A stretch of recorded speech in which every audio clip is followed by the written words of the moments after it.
Hello बच्चों, क्या हाल चाल। मुझे उम्मीद है कि आप सब बढ़िया होंगे और अपनी सेहत का ख्याल रख रहे होंगे। और आपका एक बार फिर से स्वागत है हमारे और आपके इस यूट्यूब चैनल जिसका नाम है समर्थ क्लासेस। आज मैं आपका कोऑर्डिनेट केमिस्ट्री का नेक्स्ट लेक्चर लेके आपके सामने प्रस्तुत हुआ हूँ। इसमें हम कुछ थ्योरीज में जानेंगे जो कि कोऑर्डिनेट कंपाउंड्स के बारे में पहले आई थी। इसमें पहले हम वर्नर्स थ्योरी इसको पढ़ने से आगे देखने से पहले आप हमारे चैनल पे अगर नए हो या पुराने भी हो और हमारे चैनल को सब्सक्राइब नहीं किया है तो हमारे चैनल को सब्सक्राइब करना ना भूलें और उसके साइड में जो बेल आइकन है उसे भी अवश्य दबाएं जिससे हमारे नए वीडियोस की नोटिफिकेशन आपको सबसे पहले मिले। तो आइए आज हम पढ़ते हैं पहले थ्योरी जो कोऑर्डिनेट कंपाउंड के ऊपर आई थी, जो है वर्नियर्स थ्योरी। कौन सी थ्योरी है?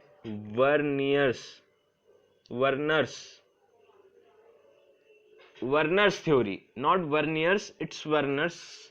मेरी इंग्लिश कुछ ज्यादा ही अच्छी है, यू नो।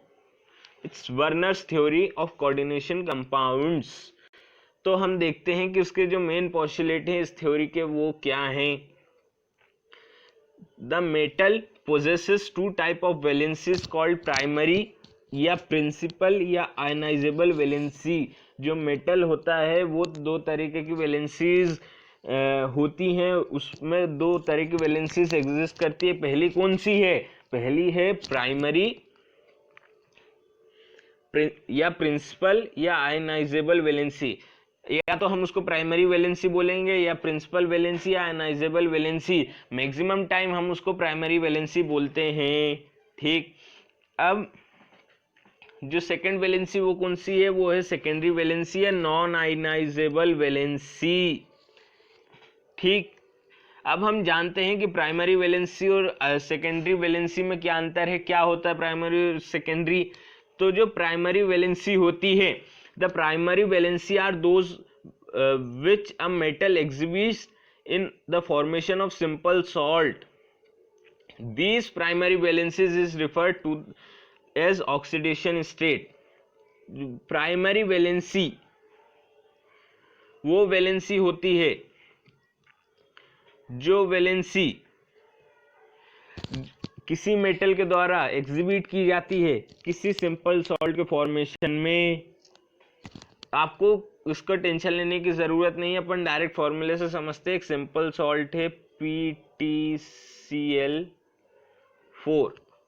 इसमें जो प्लेटिनम जो एक मेटल है वो जो वैलेंसी शो कर रहा है, जो वैलेंसी एग्जिबिट कर रहा है, उस वैलेंसी को हम प्राइमरी वैलेंसी बोलते हैं। जो सिंपल सॉल्ट्स होते हैं जो नॉर्मल आयनिक बॉन्ड बना के बनते हैं, उन सॉल्ट्स में जो मेटल होता है, वो जो मेटल जो वैलेंसी एग्जिबिट करता है, जो वैलेंसी होता है, उस वैलेंसी को हम उसी को हम प्राइमरी वैलेंसी बोलते हैं। और उस वैलेंसी को हम कई बार ऑक्सीडेशन स्टेट भी बोलते हैं। हम इसका पहले एग्जांपल देखेंगे। इसका एग्जांपल हम मान लेते हैं CuCl3, ठीक, या CuSO4। वो था CuCl3 और ये है CuSO4। और ऐसे कई सिंपल सॉल्ट है जो अभी तक आपने देखते आए होंगे। अब हम समझते हैं सेकेंडरी वैलेंसी कैसे अलग है प्राइमरी वैलेंसी से।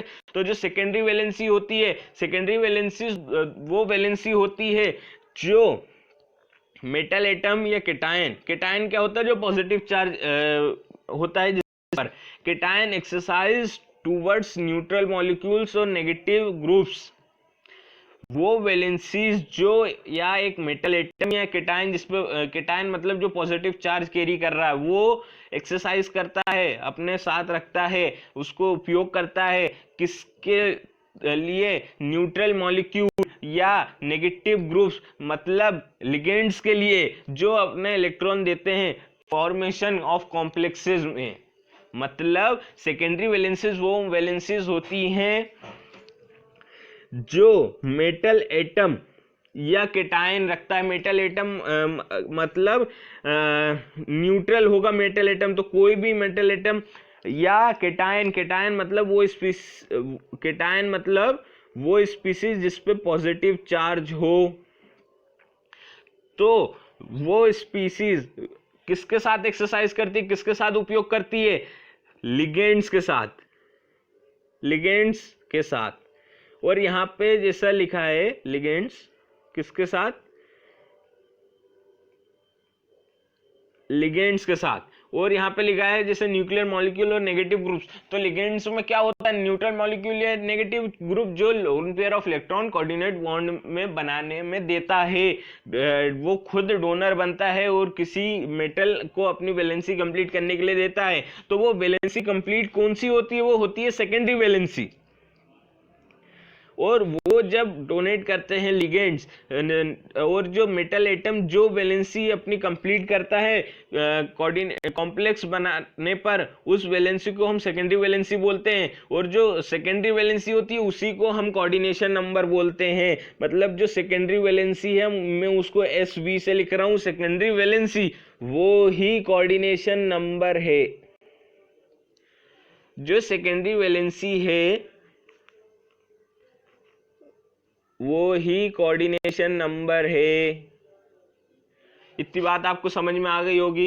ये था उसका पहला पोस्टुलेट जो उसने दिया था। किसने, वर्नर्स ने। वर्नर्स ने अपनी थ्योरी में दिया था कि जो मेटल है वो अपनी दो तरह की वैलेंसीज को रखता है। वो होती है एक प्राइमरी और एक सेकेंडरी। प्राइमरी वैलेंसीज वो होती है जो सिंपल सॉल्ट के फॉर्मेशन के टाइम पे वो उपयोग करता है, बनाता है, उसी को हम ऑक्सीडेशन स्टेट वैलेंसी होती है। वो वैलेंसी होती है जो एक मेटल एटम या मेटल केटायन यूज करता है लिगेंड्स के साथ कॉम्प्लेक्स बनाने में, कॉम्प्लेक्स आयन के फॉर्मेशन में। उसको हम सेकेंडरी वैलेंसी बोलते हैं और सेकेंडरी वैलेंसीज को ही हम कोऑर्डिनेशन नंबर बोलते हैं। इसके पिछले लेक्चर में आपने कोऑर्डिनेशन नंबर देखा होगा। नहीं आपको कोऑर्डिनेशन नंबर पता तो इसके पहले वाले लेक्चर में नॉमेनक्लेचर और उसके पहले वाले मतलब दूसरे नंबर के लेक्चर में, ये चौथा लेक्चर है आज, तो जो दूसरे नंबर का लेक्चर है हमारे चैनल पे इस चैप्टर के जाके देख सकते हैं कि उसमें कोऑर्डिनेशन नंबर क्या है।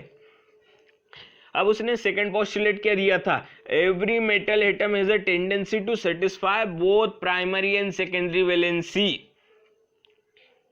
मतलब जो मेटल एटम है वो दोनों तरीके की वैलेंसीज को सेटिस्फाई रखने का टेंडेंसी रखता है। मतलब उसका सोच ये होती है कि वो अपनी प्राइमरी वैलेंसी को भी सेटिस्फाई करे और सेकेंडरी वैलेंसी को भी सेटिस्फाई करे। तो जो प्राइमरी वैलेंसी है वो नेगेटिव आयन से सेटिस्फाई हो सकती है केवल, पर जो सेकेंडरी वैलेंसी है वो नेगेटिव आयन के साथ न्यूट्रल एटम से भी सेटिस्फाई, न्यूट्रल मॉलिक्यूल्स से भी सेटिस्फाई हो सकती है, क्योंकि लिगेंड्स के अंदर न्यूट्रल मॉलिक्यूल्स और नेगेटिव एटम्स दोनों आते हैं। मुझे उम्मीद है आपको समझ में आ रहा होगा।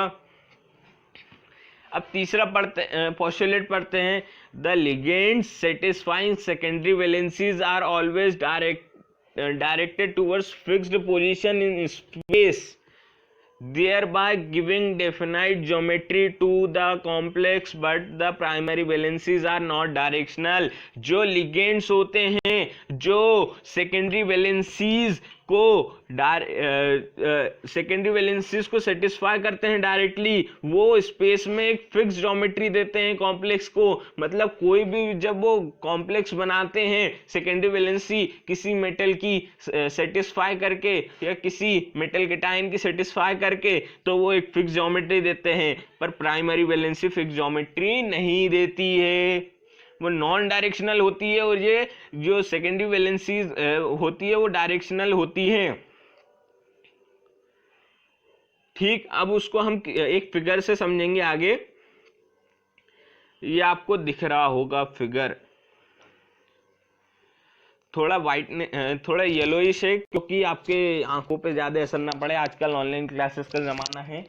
अब ऑनलाइन क्लासेस में आप जब हमारा चैनल देख रहे होंगे तो आपको थोड़ा हमारी तरफ से सुविधा दी गई है कि नाइट मोड है हल्का सा, कि ज्यादा आपकी आंखों में वाइट कलर चुभे ना। तो अब हम एग्जाम्पल देख रहे हैं, ये कौन सा कंपाउंड है, ये है लिखा है CONS3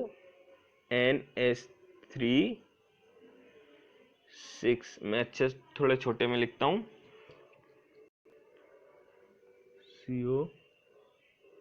CONS3 6Cl। आपने नॉमेनक्लेचर पढ़ लिया, इसका नाम क्या होगा आपको पता ही चल गया होगा, इसका नाम होगा hexamine cobalt 3 ion 3 chloride. Ion तो है नहीं, क्लोरीन इसके साथ जुड़ा है, इसलिए इसका नाम होगा hexamine cobalt chloride 3 chloride. 3 bracket में रोमन्स में लिखाएगा। अब हम देखते हैं कि इसका जो स्ट्रक्चर है, उस स्ट्रक्चर में आपको एक डॉटेड लाइन से जुड़े हुए Cl दिख रहे होंगे, और ये डॉटेड लाइन से जुड़े हैं, और ये स्ट्रेट लाइन से NH3 जुड़ा है। NH3 में हमने कई जगह H3N लिखा है। H3N क्यों लिखा है आप समझ गए होंगे, आप इतने दिनों से केमिस्ट्री पढ़ते आ रहे हैं। हमने H3N इसलिए लिखा क्योंकि उसने बॉन्ड N से बनाया है। अब जब हम इसमें देख रहे हैं तो जो डॉटेड लाइन है वो प्राइमरी वैलेंसी शो कर रही हैं। जो डॉटेड लाइन है वो प्राइमरी वैलेंसी शो कर रही हैं, और जो स्ट्रेट लाइन है, सॉलिड लाइन है जिसपे डॉटेड नहीं है, डॉटेड ये है AC, वो प्राइमरी शो कर रही हैं, और जो स्ट्रेट है वो सेकेंडरी शो कर रही हैं। तो इसमें आप देख सकते हैं कि जो प्राइमरी शो कर रही हैं डॉटेड, उनकी ज्योमेट्री फिक्स नहीं होगी, इसलिए हमने उन्हें डॉटेड लाइन से बनाया है, क्योंकि वो चेंज होती है, वो फिक्स ज्योमेट्री नहीं देती, नॉन डायरेक्शनल होते हैं। पर जो सेकेंडरी वैलेंसी होती है वो सॉलिड लाइन से इसलिए बनाई है क्योंकि वो फिक्स ज्योमेट्री देती हैं। यहाँ NH3 फिक्स ज्योमेट्री दे रहा है, जो लिगेंड जुड़े हैं 6 वो यहाँ फिक्स ज्योमेट्री दे रहे हैं।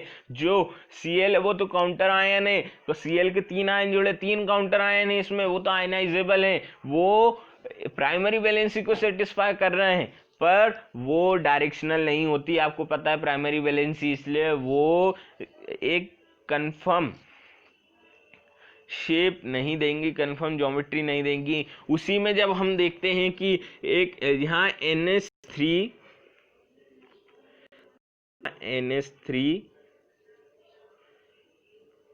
के 6 मॉलिक्यूल थे, ये जो अभी हमने एग्जाम्पल देखा। अभी आगे देखेंगे कि यहाँ पे NH3 के 5 ही मॉलिक्यूल हो जाएंगे और एक Cl जुड़ जाएगा अंदर, मतलब जो बाहर 3 Cl थे उसमें से एक लिगेंड के रूप में कोऑर्डिनेट करने लगा, और जो 5 NH3 थे उसमें से एक कम हो गया और बाहर 2 ही Cl बचे। तो उसमें हम देखेंगे कि यहाँ फिर से डॉटेड जो लाइन है वो प्राइमरी वैलेंसी सेटिस्फाई कर रही है, और जो स्ट्रेट लाइन है वो सेकेंडरी। पर यहाँ पे आप देख रहे होगे कि ये जो Cl है, ये जो Cl है वो उसके साथ एक स्ट्रेट और एक AC डॉटेड लाइन है। ठीक, आपको दिख रहा होगा कि Cl उसके साथ Cl, ये तो A जैसा बनी है, जो Cl है उसके साथ एक स्ट्रेट और एक डॉटेड लाइन। ऐसी जो डॉटेड लाइन है वो साथ में, तो जो सॉलिड और डॉटेड लाइन टुगेदर है, मतलब ये शो कर रहा है कि क्लोरीन जो है वो कोबाल्ट की प्राइमरी वैलेंसी के साथ साथ सेकेंडरी वैलेंसी को भी सेटिस्फाई कर रही है। क्या सेटिस्फाई कर रही है? प्राइमरी वैलेंसी के साथ सेकेंडरी वैलेंसी को भी सेटिस्फाई कर रही है। और NH3 जैसे वहां 6 जुड़े थे, यहाँ 5 जुड़े हैं। ठीक, और 2 Cl जो आयनाइजेबल काउंटर आयंस हैं वो प्राइमरी वैलेंसी शो कर रहे हैं, उनको हमने डॉटेड लाइन से ही दर्शाया है। अब हम देखते हैं वर्नर्स थ्योरी की लिमिटेशंस क्या हैं, किस वजह से ये थ्योरी फेल हो गई। आपने कोटा फैक्ट्री में वो देखी होगी तो आपको पता होगा कि वो इनऑर्गेनिक केमिस्ट्री की बात करता है, तो उसमें बोलता है कि थ्योरी एक बार बैठ के डिसाइड कर लो, पर हम अभी डिसाइड नहीं हुई है, इसलिए इसकी लिमिटेशंस पढ़ेंगे। नहीं तो आप सोचो कि कोटा फैक्ट्री जैसे इनऑर्गेनिक को छोड़ दे, इनऑर्गेनिक को बिल्कुल ना छोड़ें आप, क्योंकि ये आपके मार्क्स दिलवाती है मैक्सिमम, आप अगर ढंग से पढ़ो इसे। तो इसकी जो लिमिटेशंस है वो क्या है? Why do certain elements form coordinate compounds and others not. जो हमने ऊपर एग्जांपल देखा, CO, Cl, NH3 5 और Cl2, ये एग्जांपल जो हमने सबके मन में सवाल आया, जब वर्नर्स ने ये थ्योरी दी कि कुछ एलिमेंट्स कोऑर्डिनेट कंपाउंड्स बना रहे हैं और कुछ नहीं। ऐसा क्यों? सब क्यों नहीं? यहाँ आप मैक्सिमम डी ब्लॉक के देखेंगे, बाकी क्यों नहीं। अब इसमें आपने ज्यादातर कोबाल्ट का देखा होगा, ऊपर आपने देखा होगा कि कॉपर है, आयरन है, गोल्ड है, प्लेटिनम है, ज्यादातर मैक्सिमम टाइप आप डी ब्लॉक देखेंगे। बहुत रेयर केसेस में आप दूसरे ब्लॉक के एलिमेंट देखेंगे तो वो रीजन सेटिस्फाई नहीं कर पाया वर्नर्स। अब सेकंड लिमिटेशन क्या थी? Why the coordination sphere has definite geometry. आपने अभी पढ़ा कि जो कोऑर्डिनेशन स्फीयर है, मतलब जो कोऑर्डिनेशन बॉन्ड बनते हैं, उसके कारण एक डेफिनाइट ज्योमेट्री हो जाती है। तो वो यह नहीं समझा पाया कि वो कोऑर्डिनेशन जो स्फीयर है, जो स्क्वायर ब्रैकेट के अंदर लिखा रहता है, वो डेफिनाइट ज्योमेट्री क्यों देता है, डेफिनाइट ज्योमेट्री क्यों देता है, और why do this compound possesses definite magnetic and optical properties। वो कुछ ऑप्टिकल, डेफिनाइट और मैग्नेटिक प्रॉपर्टीज भी शो करते हैं। हमारे सिलेबस में जितना था हमने उतना पढ़ा, तो उसमें वो ऐसा क्यों करते हैं, वो भी एक बहुत बड़ा सवाल था। अच्छा ठीक है, अब ये बहुत बड़ा सवाल था इसलिए ये थ्योरी फेल हो गई। इतनी बात आपको समझ में आ गई होगी। अब हम आगे देखते हैं कि उसके बाद जो नेक्स्ट थ्योरी आई वो आई वी बी टी। कौन सी थ्योरी आई? VBT, valence bond theory. VB theory, VBT theory, जो बोलो वो कम। वीबीटी थ्योरी आई, तो जो वीबीटी थ्योरी आई उसको हम नेक्स्ट लेक्चर में डिस्कस करेंगे। उसके नेक्स्ट लेक्चर में लास्ट थ्योरी आएगी इस चैप्टर की। हो सकता है कि मैं वो लास्ट लेक्चर हो, मतलब इसके बाद 2 और लेक्चर बचे हैं, उसमें वो एक थ्योरी है सीएफटी, जिसको हम बोलते हैं क्रिस्टल फील्ड थ्योरी। उसको हम नेक्स्ट लेक्चर में डिस्कस करेंगे, उसको हम नेक्स्ट लेक्चर में डिस्कस करेंगे, और वीबीटी को हम नेक्स्ट लेक्चर में डिस्कस करेंगे। उसके बाद हम सीएफटी पढ़ेंगे। 12th के सिलेबस में यहीं तक है, पर आगे कार्बोनिल भी है, तो हम आगे उसको कार्बोनिल के बारे में पढ़ाया गया है, तो हम कार्बोनिल के बारे में भी देखेंगे। अब इस लेक्चर में इतना ही। एक बार फिर मैं आपको याद दिला देना चाहता हूं कि आपने अगर हमारे चैनल को सब्सक्राइब नहीं करा हो तो हमारे चैनल को सब्सक्राइब करें अवश्य, और अगर उसके साइड में जो बेल आइकन है उसे नहीं दबाया हो तो ज़रूर दबाएं।